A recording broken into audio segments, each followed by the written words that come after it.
Thanks to a determined Albany detective and DNA technology, police say they now know who killed Catherine Blackburn inside her home more than 60 years ago. Welcome to Ms. Mojo, and today we're discussing the most intriguing discoveries made from previously cold cases in 2025.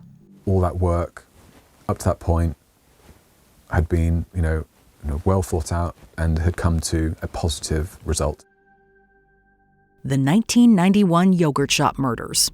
In Austin, Texas in 1991, a quadruple homicide happened at a yogurt shop. 4 teenage girls were the victims, and when police arrived, the building was ablaze. The yogurt shop had also been set on fire, destroying potential evidence. There was smoke and soot on every surface, so kind of made fingerprinting kind of difficult. An experienced criminal was responsible, who turned out to be serial killer Robert Eugene Brashears. Unfortunately, it took law enforcement 33 years to figure this out. It was done through investigative genetic genealogy, but the criminal was never brought to justice. He had already ended his own life in 1999 during a heated police standoff. But most of his crimes happened after the yogurt shop.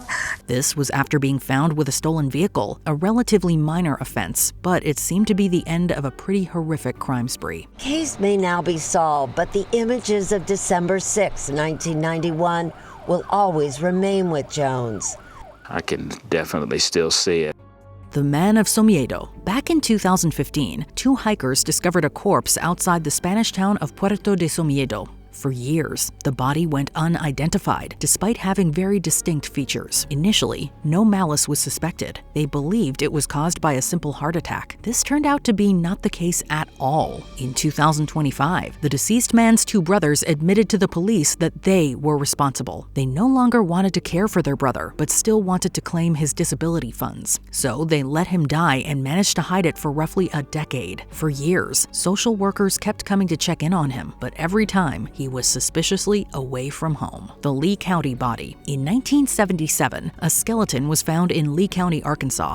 At the time, they figured out that it belonged to a young man, but they couldn't identify him despite their efforts. To find answers, you have to be able to ask the right questions. And it has to start with, sometimes that first question we have to ask is, who is this person? That was until September 2025, when officials revealed that it was a man named Charles Howard Wallace. His family hadn't spoken to him since 1974, when he was in his late teens. They believe he would have died when he was around 21 years old. In March of last year, they reopened the case with help from a Texas forensic lab. And more than a year after that, they identified him and found 2 relatives in Tennessee. It's a massive discovery, especially when you consider the case is almost half a century old. Unfortunately, there is still a lot of mystery surrounding his death, but hopefully, this can also be solved in the near future. Sometimes they're just at a dead end. They've tried everything. They've excluded people. So to be able to give them this new information and have them go do what they do best and sort things out, it's great. Sheila of Nashville. In 1987, a woman's remains were found in a basement in Nashville, Tennessee. It didn't take them long to find the culprit, who was the home's owner, James Mitchell Schaefer. According to him, the woman was a sex worker whose identity remained unknown for decades. He called her Sheila, but we didn't know who it was until the victim's daughter talked to the police in 2025. Her mother had vanished back in 1984, and it turned out she was a woman named Sheila Cummings. Police said James Schaefer admitted he killed Cummings and the woman you see in this rendering. Their bodies were found in the basement of a home on Charlotte Avenue. Sadly, another victim from the same incident is yet to be identified, currently known as Lil Bit, but hopefully this mystery can also be solved soon. The 1993 Californian skull. In Trinidad, Northern California, a partial skull washed up mysteriously on the shore in 1993. This was about 6 years after the disappearance of schoolteacher Kay Josephine Medin. At the time, searches failed to find her. Back in August of 1987, Kay's husband, Nicholas Medin, returned to the family's home in Hyampom and found his wife, Kay, missing. Her purse was there, but she was not. A few months later, some of her remains were sent to the local police anonymously. They managed to use dental records to identify the remains, but no one knew how she died or where the rest of her body was. Then in 1993, a man found a partial human skull 100 miles away on the beach near Trinidad Head, but there was no DNA match to that. Eventually, the skull that washed up in 1993 was identified as hers using DNA testing in 2025. It's a massive breakthrough after decades of the case being cold, and hopefully will help police solve the rest of the mystery. Kay's husband, Nicholas Medin, died in 2018. He was not a suspect in her death. The case is still open and considered a homicide. The Bear Brook murders. Bear Brook State Park lies in New Hampshire and was the location of 4 connected homicides between 1977 and 81. They believe the man responsible was Terry Rasmussen, who had been known under many names, leading him to be called the Chameleon Killer. Fingerprinting confirms that he is the same guy, Curtis Kimball, Gerald Mockerman, Gordon Jensen, and at that point he's taken into custody for the charges of child abandonment. Rasmussen was convicted of murder in 2002, then died in prison in 2010. Police only named him a suspect in 2017 after DNA analysis revealed he was the father of a victim. There's this sentiment around murder that the blood of the innocent will call out from the ground to God. And it's going to find justice because its DNA is going to point at perpetrators. Another development made in 2025 is related to a victim's identity. 3 of them were first revealed in 2019 by police, but the 4th was finally discovered in 2025. Her name was Rhea Rasmussen, and she was his own daughter. Rhea is the youngest doe ever identified using the DNA Doe project since it started in 2017. Investigators say the work doesn't stop here, though. They desperately want to find her mother, Pepper Reed.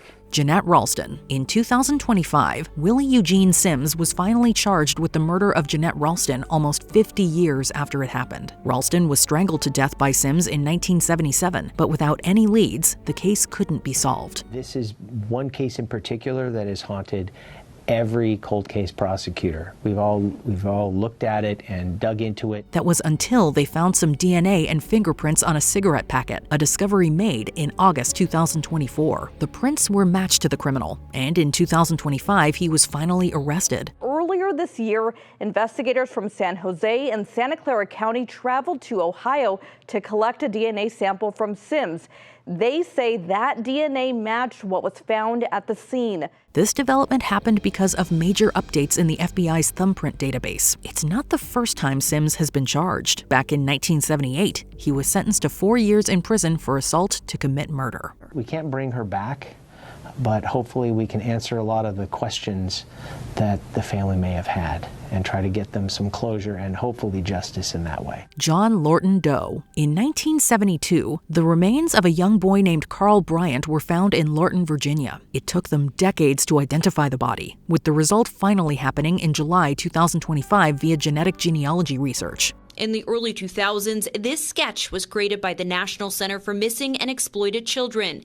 DNA from the boy's autopsy was submitted to the FBI during that time, but there was no match until recently. Until then, he was referred to as John Lorton Doe. His mother, Vera Bryant, never reported him as missing. The crime was likely perpetrated by James Hedgepeth, his mother's boyfriend. A woman named Vera Bryant had 2 sons, Carl and James. She traveled with her partner, James Hedgepeth, to Virginia in 1972. The boys never returned. Vera never reconnected with family in Philly. Both individuals are deceased, so will never be brought to justice. Carl also had a brother named James Bryant, whose body has still never been discovered. Police think it's likely that both would have died around the same time, but until they find evidence, we won't know for certain. We believe that both boys may have been murdered on June 13, 1972, between Pennsylvania and Virginia. We believe this is the route they may have traveled. The 1988 Albany Kidnapping. In Atlanta, 2025, Reginald Colwell was given 2 life sentences with an extra 25 years for a crime he committed back in 1988. The man from Albany was 58 when he was found guilty of kidnapping, sexual assault, and aggravated assault. The evidence was carefully preserved, despite them not having the technology to properly analyze it. Eventually, modern forensic science led them to the culprit. They began trying to match the evidence in 2019, which led them to get a warrant for Colwell's DNA. After decades of seeking justice, he was finally sentenced in June 2025. I was shocked. I knew immediately that this was a game changer. Before we continue, be sure to subscribe to our channel and ring the bell to get notified about our latest videos. You have the option to be notified for occasional videos or all of them. If you're on your phone, make sure you go into your settings and switch on notifications. Louisa Dunn. Our final entry comes from Bristol in England. In 1967, a woman named Louisa Dunn was murdered in her own home. Neighbours described hearing screams, a woman's scream, as if she were being attacked. The following day, Louisa Dunn wasn't here by her front door in her usual place, but the sash window here was open. It took them 57 years to finish solving the crime, making it one of the longest cases to solve in UK history. After being cold for decades, it was reviewed in 2023. The technology they used was advanced enough to get a full DNA profile of the perpetrator, Ryland Headley. And more importantly, 57 years after Louisa Dunn's murder, he was alive and living in a suburb of Ipswich. He was put on trial in 2025, and despite pleading not guilty, the evidence was not in his favor, and he was sentenced to life imprisonment in June 2025. Headley was 92 at the time, and it was actually the second time he had been given a life sentence. The first, from 1977, was later reduced to only 7 years, though. And with this conviction, questions are now being asked. What kind of man could kill a woman, keep the secret to himself for nearly 60 years, and present himself to the world as a kindly old grandfather? Are there any other cold cases with major developments we failed to mention? Let us know in the comments below.